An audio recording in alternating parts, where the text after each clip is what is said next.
کھل جائے گا. اب چند لوگ کہتے ہیں جی مولانا فضل الرحمان صاحب ابھی یہ بھی کہتے ہیں کہ چودھری شجاعت حسین نے میرے ساتھ جو ہے نا ہاتھ کر لیا ہے, مجھے دھوکہ دے دیا ہے. تو کیا آزادی مارچ کے موقع پہ منطق اور فہم اور عقل اس بات کو تسلیم کرتی ہے کہ چودھری شجاعت حسین یہ یقین دہانی کرائیں گے کہ مارچ تک عمران خان کی حکومت میں ختم کر دوں گا؟ یہ کرا سکتے ہیں؟ وہ تو اتحادی ہے بھائی, ٹھیک ہے, اور اس کی استطاعت بھی نہیں ہے نا, اتنی طاقت بھی نہیں ہے اس کے اندر, اس کی پوزیشن ہی وہ نہیں ہے.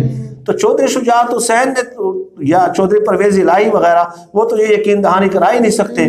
کیا عمران خان صاحب یہ یقین دہانی کرا سکتے ہیں کہ مولانا صاحب آپ جائیں آزادی مارچ لپیٹ دیں, مارچ تک میں اپنی حکومت ختم کرا دوں گا؟ تو جو یقین دہانی کرائی گئی جس کا یہ تذکرہ کرتے رہے تو انہوں نے یہ کرائی, ٹھیک ہے, مولانا فضل الرحمان صاحب کے بقول, ٹھیک ہے, کوئی ان کا نمائندہ آیا ہوگا, ٹھیک ہے, تو اپنی طرف سے کہا ہوگا یا جو بھی صورتحال ہے. لیکن بہرحال مولانا فضل الرحمان صاحب کو اور ان جماعتوں کو جو ہے تکلیف یہ ہے کہ اسٹیبلشمنٹ نے عمران خان صاحب کو اقتدار سے کیوں نہیں ہٹایا. سر مولانا صاحب نے تو کچھ دن پہلے بھی اپنے ایک بیان میں کہا تھا, اور وہ عاصمہ شرازی صاحب شاید یہ بیان دے رہے تھے کہ جب وہ اسلام آباد دھرنا پہلے بھی لے کے آئے تو اس طرح سے کاف لیگ نے, چودھری برادران نے ان کے ساتھ دھوکہ کیا, یہ یقین دہانی کرا سکتے ہم آپ کے ساتھ کھڑے ہوں گے, حکومت گرائیں گے, لیکن انہوں نے ہمیں دھوکہ دیا.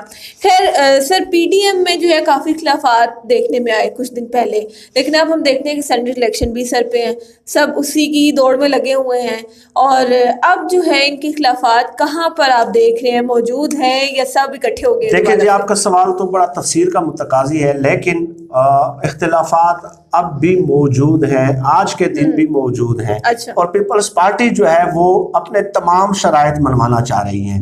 اب انہوں نے فیصلہ کیا ہے پیپلز پارٹی نے کہ یوسف رضا گیلانی کو اسلام آباد سے سینٹ کے لیے جو ہے نا وہ منتخب کرائیں گے, ٹھیک ہے. اب آصف زرداری صاحب نے یہ فیصلہ کیا ہے, نواز شریف کا آصف زرداری کے ساتھ بھی, نواز شریف کا مولانا فضل الرحمان صاحب کے ساتھ بھی یہ 1-2 دنوں میں رابطے ہوئے ہیں. تو نواز شریف نے آصف زرداری سے کہا اور مولانا فضل الرحمان نے بھی آصف زرداری سے کہا کہ آپ جو ہے یوسف رضا گیلانی کو تو سینیٹر منتخب کروانا چاہ رہے ہیں اسلام آباد سے, لیکن لانگ مارچ کے حوالے سے, دھرنے کے حوالے سے اور باقی جو معاملات ہیں اس حوالے سے آپ ہمیں اپنی پوزیشن کلیئر نہیں کرا رہے. تو آصف زرداری کہتے ہیں کہ میں یہاں پہ یوسف رضا گیلانی کو جب منتخب کرا لوں گا تو دیٹ مینس کہ میں پی ٹی آئی کے لوگ توڑنے میں کامیاب ہو جاؤں گا. اسی صورت میں یوسف رضا گیلانی کامیاب ہو سکتے ہیں, ٹھیک ہے, اسی صورت میں ہی کامیاب ہو سکتے ہیں. تو جب ایک بار یوسف رضا گیلانی کی کامیابی کا مطلب بھی یہی ہوا کہ پی ٹی آئی کے اندر ہم نے تقسیم پیدا کر دی ہے اور اس کے بعد کے جو مراحل ہیں وہ آسان ہو جائیں گے.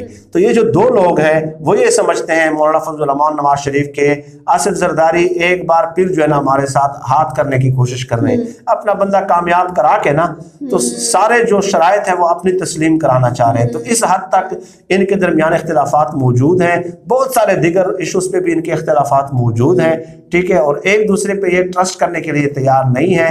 لیکن افسوسناک بات یہ ہے کہ چند اینکرز کل سے اس بات پہ خوشی کا اظہار کر رہے ہیں کہ یوسف رضا گیلانی جو ہے وہ اگر اسلام آباد سے سینیٹر منتخب ہو جاتے ہیں تو پی ٹی آئی کے چند لوگ یہ توڑنے میں کامیاب ہو جائیں گے.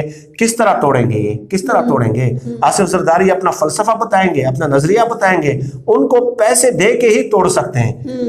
یعنی لوگوں کو خرید کے, لوگوں کے ضمیر خرید کے جو ہے نا, اگر یہ پی ٹی آئی کے چند لوگ توڑ بھی دیتے ہیں اور یوسف رضا گیلانی کو کامیاب بھی کرا لیتے ہیں, اس پہ یہ اینکر خوشی کا اظہار کر رہے ہیں, اس پہ, ٹھیک ہے, اس انتہائی ہارس ٹریڈنگ پہ اور غیر اخلاقی حرکت پہ, ٹھیک ہے, اور یہ سب کچھ عمران خان صاحب کے بغض میں کیا جا رہا ہے. اس سے جو ان کا ڈیول سٹینڈرڈ ہے, ٹھیک ہے, ڈبل سٹینڈرڈ ہے, وہ بھی ان لوگوں کا جو ہے وہ ظاہر ہو جاتا ہے.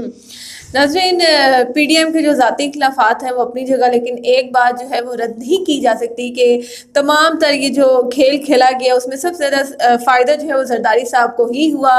مولانا صاحب نے کئی بار اپنی شکست تسلیم کیا ہے, نواز شریف صرف تقریروں کی حد تک محدود رہ چکے ہیں, لیکن سارا نتیجہ آپ کے سامنے ہے کہ سب سے زیادہ فائدہ کس نے اٹھایا. تو آپ کی نظر میں ایسا کیا ہے اس پی ڈی ایم کے یہ جو سارا کھیل کھیلا گیا, سب سے زیادہ فائدہ کس سے ہوا؟ کمنٹس میں ضرور بتائیے گا, اور ویڈیو کو لائک کرنا مت بھولیے گا. شکریہ.